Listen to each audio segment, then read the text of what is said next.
Hi everyone, in today's video we talk about shutter priority mode.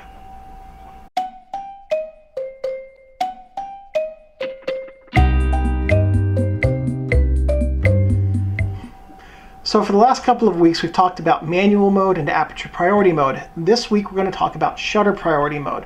Now if you remember from last week, aperture priority mode basically meant you could control the sensitivity and the aperture and the camera, which use the best shutter speed, based on the components in the triangle of proper exposure. In shutter priority mode, you can control two of these elements again, shutter speed and sensitivity.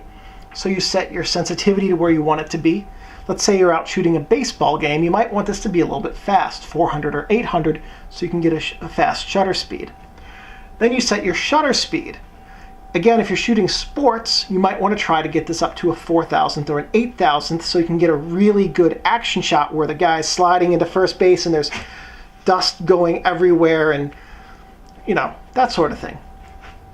Action shots really benefit from a fast shutter speed because it freezes the motion. An easy way to control that is with shutter priority mode. The other thing you can do is you could say, I want to shoot every single shot at 125th of a second. I don't know why you'd want to do that, but you can.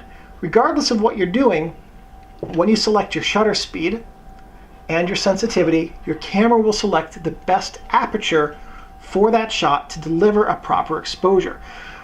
Shutter priority mode does not look at depth of field at all in terms of creative photography. If you're using aperture priority mode, you're using depth of field as your creative photography modus operandi. As a general rule for general photography and most uses, if you're going to choose between shutter priority and aperture priority is the better way to go.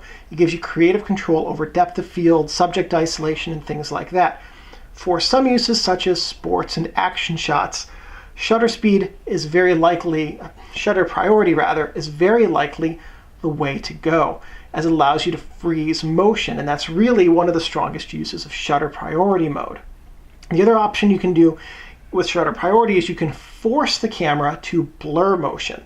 If you're at a waterfall, you can put your shutter speed at 1 second or 4 seconds if your camera goes up that high, and force it to take that long of an exposure and stop the lens down to the proper aperture to still give you a nice long blurry waterfall image that is properly exposed. As a general rule, aperture priority is more beneficial for general shooting